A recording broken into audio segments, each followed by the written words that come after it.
आप लोग, उम्मीद है आप सब अच्छे होंगे। तो फ्रेंड्स, आज की वीडियो में हम लोग डिस्कस कर लेते हैं एक इम्पॉर्टेंट क्वेश्चन को। तो ये आपका जो क्वेश्चन है ये है द ट्री ऑफ मैन से। तो ट्री ऑफ मैन जो आपका टॉपिक है अभी ये कंप्लीट नहीं हुआ है, और ज़रूर मैं आपको कोशिश करूँगी कि मैक्सिमम वीडियोस अपलोड करूँ फ्रेंड्स। तो अभी मुझे थोड़ी सी समर वेकेशंस भी मिली हैं, कोई 10 समर वेकेशंस मिली हैं मुझे। तो उस वजह से मुझे थोड़ा टाइम मिल पा रहा है और मैं वीडियोस कर पा रही हूँ फ्रेंड्स। तो यहाँ पे ये जो आपका क्वेश्चन है, ये significance of the title the tree of man, इसके हमने सिग्निफिकेंस बतानी है फ्रेंड्स। तो जो भी आपके नॉवेल्स हैं इसमें जो भी टाइटल है उसकी सिग्निफिकेंस पूछी जा सकती है, उसको आपने अच्छे से प्रिपेयर करके जाना है फ्रेंड्स। तो अभी मैं इसको पूरी तरह से डिस्कस नहीं करूँगी, ना इसकी रीडिंग करूँगी। तो मैंने क्योंकि सिंपल ही कर रखा है, सिंपल लैंग्वेज में कर रखा है, आपको अच्छे से समझ आएगा। और अगर आप खुद से भी इंटरप्रेट कर सकते हो इसको तो ज़रूर कर सकते हो। और पॉइंट्स को याद रखना है। सिंबल ऑफ ह्यूमैनिटी पहला पॉइंट है, कनेक्शन टू नेचर दूसरा पॉइंट है, तीसरा है फैमिली एंड हेरिटेज,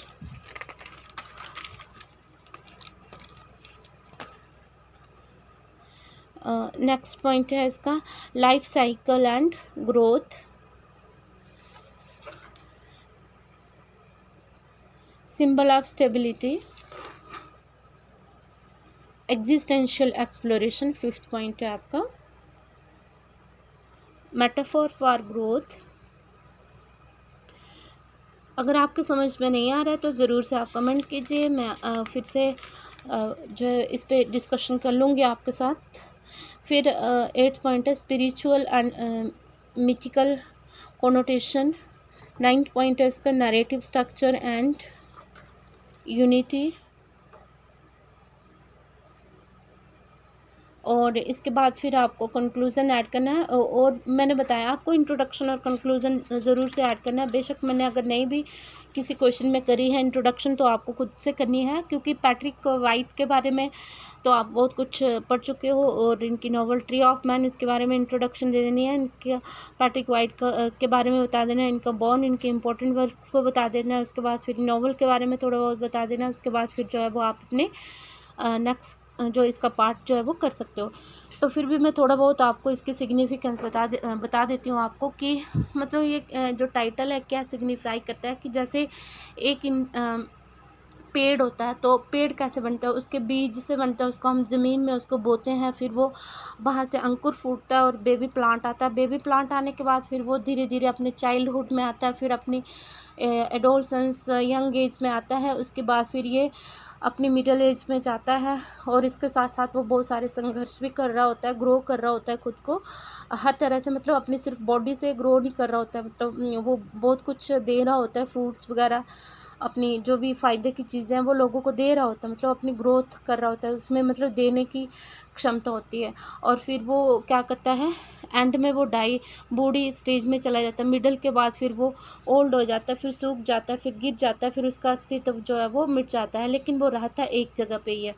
तो उसी तरह से यहाँ पे बताया गया है कि जो इंसान है वो पहले क्या लेता है, वो जन्म लेता है, फिर उसके बाद वो अपने वो बेबी होता है, बेबी के बाद फिर वो क्या बनता है, एक चाइल्ड बनता है, फिर वो अपनी एडोलसेंस एज में आता है, एडोलसेंस के बाद फिर वो अपनी यंग एज में आता है, अपनी जो भी है मिडिल एज में आता है, उसके बाद फिर वो धीरे धीरे मिडिल एज में आके फिर वो बूढ़ा होता है, फिर डाई हो जाता है।